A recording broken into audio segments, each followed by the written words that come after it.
Hello and welcome to Housing TV News at the top of the hour, coming to you from our studio in the nation's capital, Abuja. I am Mimuna Bagudu. Our top stories: Federal Government UK Varsity partner to unveil Kaduna's Petroleum College. Senate President opposes Assembly Workers Service extension after retirement. Senate Committee partners Ministry of Finance Incorporated to address housing needs. Lagos government decries proliferation of illegal buildings construction.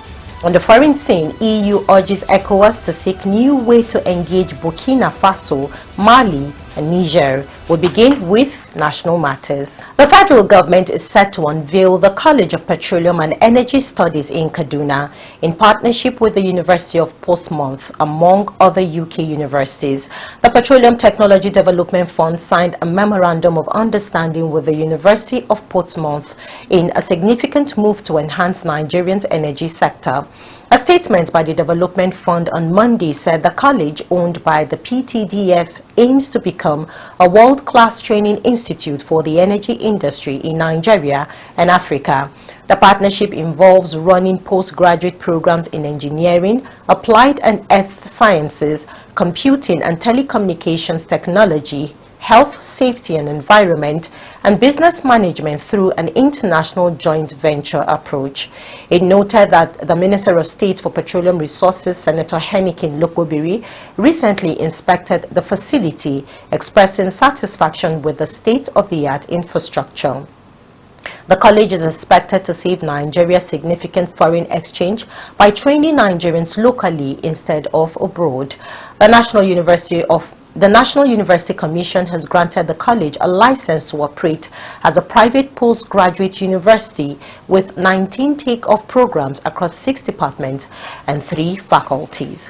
The Nigerian Extractive Industries Transparency Initiative, (NETI), says it is working in collaboration with the Economic and Financial Crimes Commission to recover about $6 billion and another 66 billion naira owed to the federal government by industry stakeholders in the oil sector. Executive Secretary of the agency, Oji Ogunaya Oji, disclosed these while defending the 2025 budget before the House Committee on Petroleum Resources Upstream on Monday. Oji says the agency has presented all its reports in the extractive industry to the Parliament, stating that the Nigerian Extractive Industries Transparency Initiative was set up to enthrone transparency and accountability in the Nigerian oil and gas as well as the mining sector. He says the agency was handed a budget envelope of 6.5 billion naira for the 2025 financial year, which is made up of 2.22 billion naira for personnel, 1.722 billion naira for overhead, and 2.575 billion naira for capital projects. Then the template is not universally convenient for all agencies. You find the operations that are peculiar to NETI. For instance, NETI is an international. There are basic obligations that we owe the country to comply and remain compliant to the international community. He says some of the critical activities of the agency in the year 2025 will include conducting industry reports of the oil, gas and mining sector, as well as fiscal allocation and statutory disbursement audit, research studies on the actual volume of PMS consumed in the country. Legal services, 22 million. Motor vehicle cost, 72 million. Motor vehicle fuel cost. Plant generator cost, 35.5 million. Bank charges, 3.7 million. Insurance premium, 71.0 million. Refreshments and meals, 32.5 million. However, members of the House Committee on Petroleum Resources Upstream queried the agency for repeating items budgeted for in 2024. And in your justification, you mentioned the National Assembly. I can't remember this committee inviting us to come for oversight, to come and eat in your establishment. So refreshments and meals, 32 million naira. No matter the type of stakeholders that come to you throughout the year, there's no way. What are you serving? People don't serve more than tom-tom and Coke and water. There's never any time you serve meals. Now, the best sharp empty 5051 colored photocopier is just about 4.1 million. If you use that to divide your 81 million, that means you are buying about 19 photocopier for whose office? And then you look at the shredding machine, the highest you get is about 240K. And then you want to spend 6 million, you are buying about 25 pieces of that. Chairman of the committee, Honorable Alhassan Ado Dogwa, also faulted the language used by the agency in the preparation of the budget and the inclusion of the National Assembly as those benefiting from its welfare packages. Dogwa says the committee has never visited the agency since it was constituted. The population, our people, for whom we are all here standing for and holding brief for them, are also crying out. Then agencies of government like your own must also be mindful of what to expend out of public coffers. All of these presentations you have made, the expenditures proposed, are all going to be done at the expense of the public. And sometimes you tend to make some presentations that sounds funny and very insulting in the eyes of the people. When you now, for instance, say in your projection, item 22020006, that welfare packages in form of ex gratia, health insurance, welfare packages to staff and some critical stakeholders during festive periods. The narrative, the language you are using there is quite indicting, and that will attract a very, very negative response from the members of the public. And on to the Senate, where the Senate President Godswill Akpabio has strongly condemned the practice of top bureaucrats in the National Assembly seeking to extend their service beyond their official tenure, labeling it as a significant lapse in governance. During a meeting with the outgoing chairman of the National Assembly Service Commission, Akpabio urged the commission to utilize its authority to remove such officials without delay. He expressed concern that this behavior has politicized the parliamentary system and led to factionalism within the Parliamentary Staff Association of Nigeria. Akpabio emphasized the need for legislative amendments to ensure a more disciplined and effective service delivery system within the National Assembly. I believe that unnecessary politicization of the tenures of your staff due to the action and inaction of the National Assembly Service Commission. Because if you were firm and applied the provisions of the Act to the letter, nobody would dare stay 1 hour longer. I am aware that sometimes you give people letters to go on terminal leave, and you even say they should hand over to people, and they say they ignore you, and you don't do anything about it. You continue as if it doesn't matter. It does matter, because when indiscipline is allowed to creep into the system. Earlier, the outgoing chairman of the National Agricultural Seed Council, Engineer Ahmed Kadri Amshi, told the Senate President that he and 5 out of the 6 national commissioners of the commission will be ending their service on the 7th of February 2025, having assumed office on February 7th, 2020. I request the leadership to continue to provide support for the project to see its completion. We assure you that the project is an inefficient edifice and will be a reference point and a thing of pride to the 10th National Assembly when fully completed. So, Your Excellency, this project is my baby, but I'm handing it over to you, sir. So, acknowledgements, Your Excellency. First and foremost, we thank God Almighty for seeing us through this year, 5-year tenure.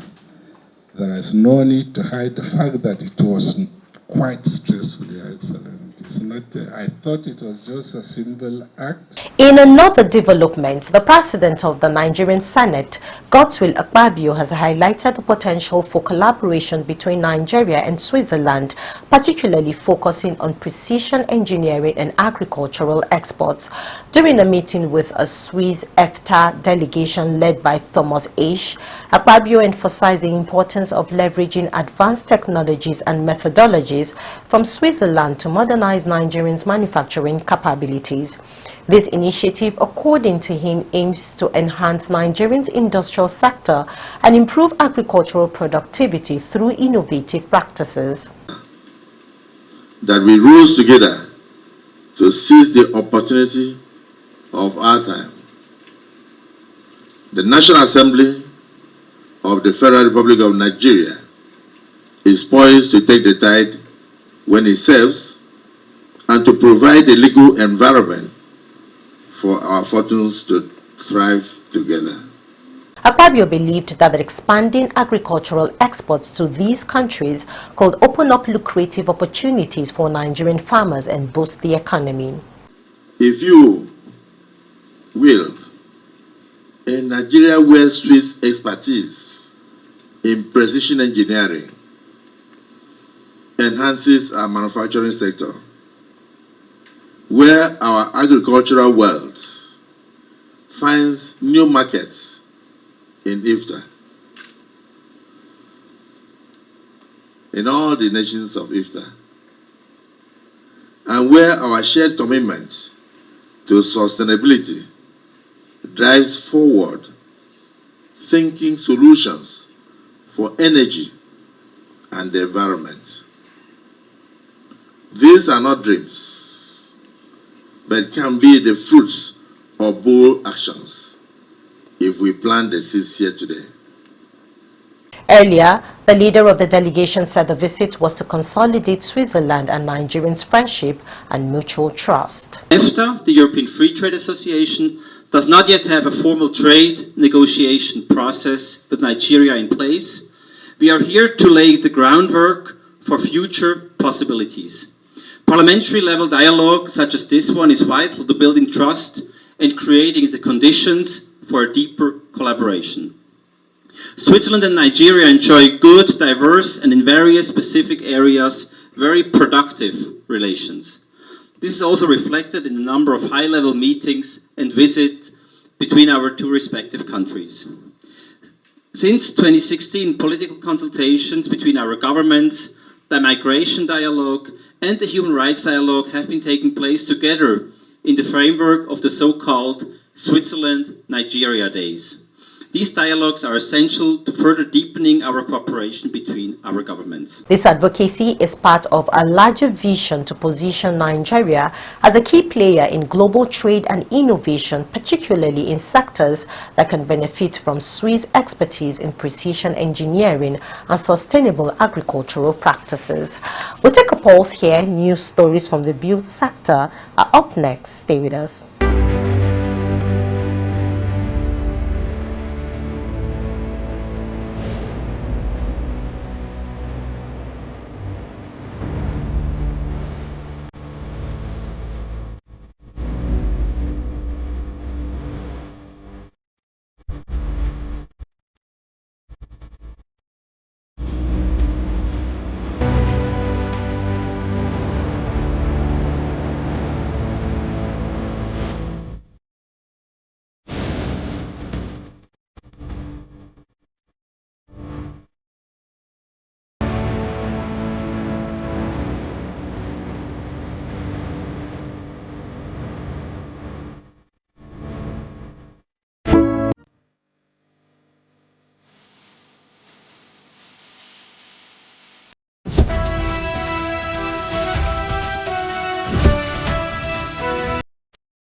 You're still watching Housing TV Africa. Glad to have you join us on Housing TV News at the top of the hour. Now to the build sector.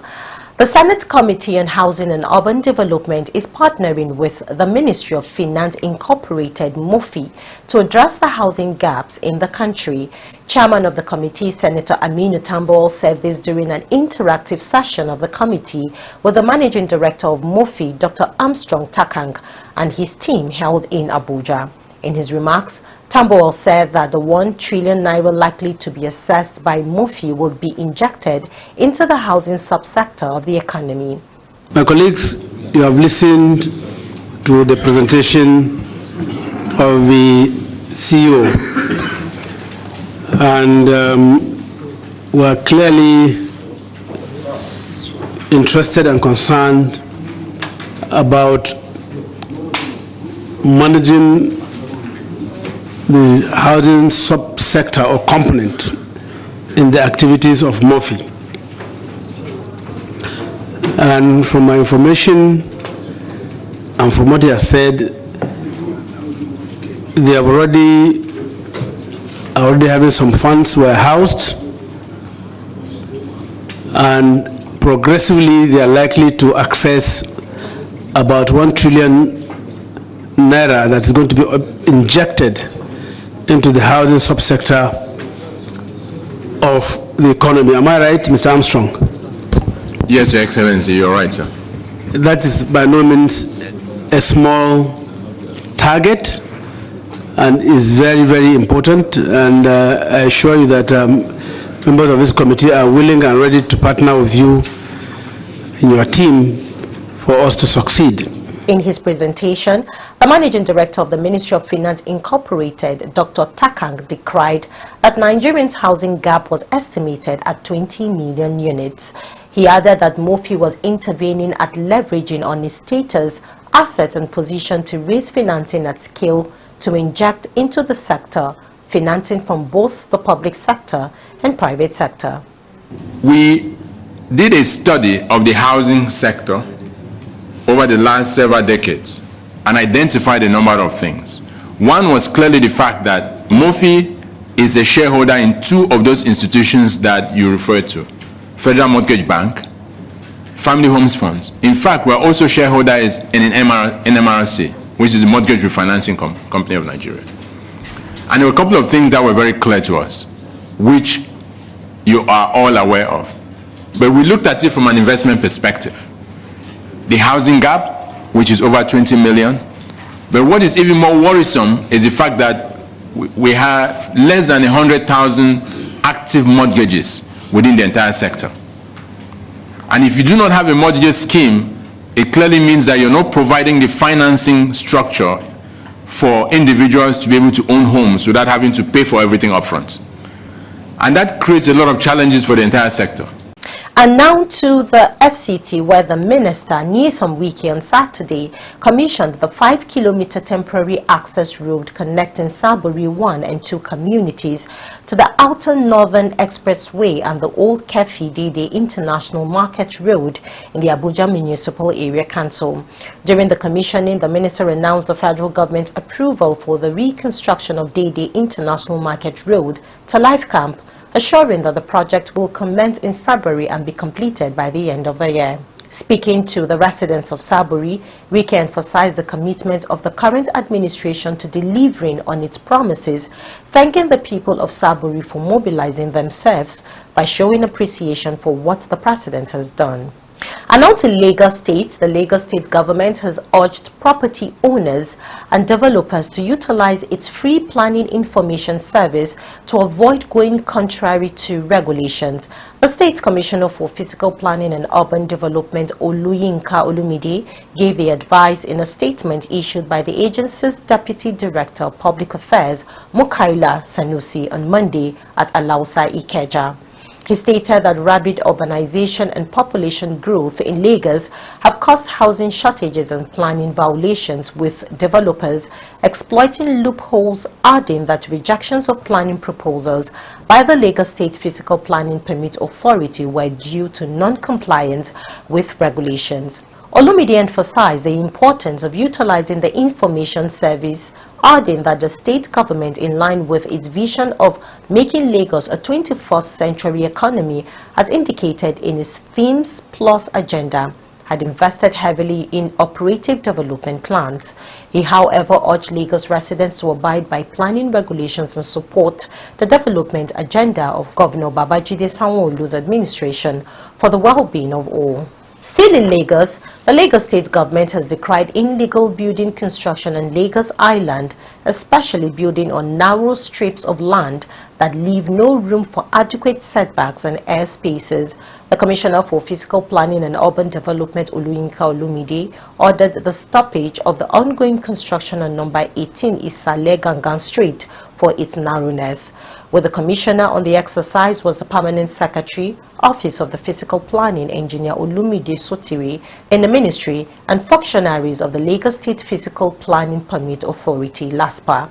The Commissioner, however, reaffirmed the firm stance of the Lagos State government against illegal building construction, as it sealed multiple buildings being constructed without planning permit in Lagos Island. Olumide, who led the exercise, said that it had become imperative for the government to compel the right and positive attitude from the people towards physical planning laws after months of gracious amnesty, providing an opportunity for property owners to regularize their building permits without facing immediate penalties. Now, the National Youth Service Corps scheme has hailed the Gombe State government for prioritizing the welfare of Corps members, especially their feeding and housing during placements. Speaking during the swearing-in ceremony of 2024 Batch C Stream 11 Corps members held at the temporary orientation camp in Amada Ako local government area, the state coordinator Chinwe Nwachuku commended the governor's efforts, Mohammed Inuayaya, for his continued support for the scheme in Gombe State through the argumentation of feeding during every orientation course. The Chief Judge of Gombe State, Halima Mohammed, represented by Justice Haruna Awal, swore in a total of 1,783 Corps members, comprising 928 males and 855 females.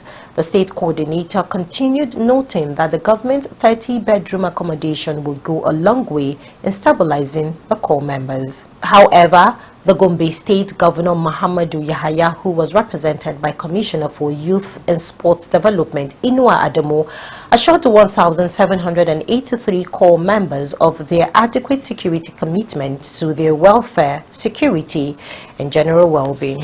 And to wrap up Housing TV news at the top of the hour, on the foreign scene, the Association of South Asian Real Estate Professionals kicked off 2025 with an event titled Leveraging Economic Trends for Real Estate Investments at an event held in Des Plaines, Illinois on the 23rd January 2025. The Association of South Asian Real Estate Professionals President Sunita Kakalapudi welcomed attendees, sharing updates on the latest industry regulations, including the mandatory buying broker representation requirements and the newly updated 8.0 contract for Illinois realtors. She highlighted the importance of adapting to these evolving frameworks to stay ahead in the real estate market. Chairman of ASRAP, Pradeep B. Shukla, delivered a talk entitled, "What Do We Look For in 2025?" invoking Malcolm X's famous quote, "The future belongs to those who prepare for it today," to explore upcoming legislation including anti-money laundering regulations, tenant credit report laws, and shifting tax policies. He, however, emphasized innovative solutions like modular development and adaptive reuse to address housing challenges. Now, the head of European delegation to Nigeria and ECOWAS, Ambassador Gautier Mignot, has urged the regional body to seek a new way of managing its relationship with the countries of the Alliance of Sahel states, Burkina Faso, Mali, and Niger. Mignot stressed that the EU was not in support of ECOWAS splitting, saying that regionalism is the path to prosperity and stability. The envoy spoke on Monday during a media chat in Abuja. He described the decision by the three countries as a regrettable one, while noting that it was not up to the EU to tell ECOWAS how to handle the situation. He, however, said the EU would readily avail itself by sharing its experience of how it went about it with the exit of the United Kingdom. That's so much we can take on Housing TV news at the top of the hour. Before we go, a quick recap of our top stories. Federal government UK Varsity partner to unveil Kaduna's Petroleum College. Senate President opposes Assembly workers' service extension after retirement. Senate Committee partners Ministry of Finance Incorporated to address housing needs. Lagos government decries proliferation of illegal buildings construction. On the foreign scene, we saw EU urges ECOWAS to seek new way to engage Burkina Faso, Mali and Niger. For more news in the housing sector, subscribe to Housing TV Africa on YouTube and follow Housing TV Africa on all social media platforms. Download the Housing TV Africa mobile app on Google Play Store and Apple Store to stay connected wherever you go. I am Mimuna Bagudu. Thanks for watching and bye for now.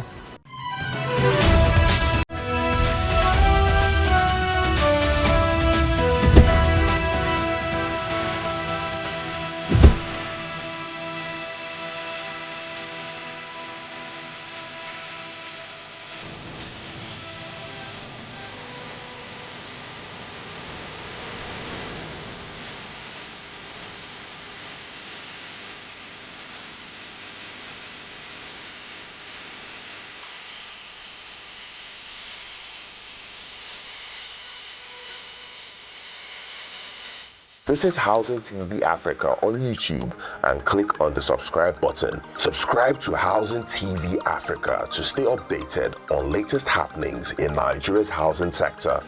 Follow our social media pages, like and share our posts. On Facebook, Housing TV Africa. On Twitter, Housing TV Africa. Instagram, Housing TV Africa. Housing TV Africa, your first in housing development broadcasting.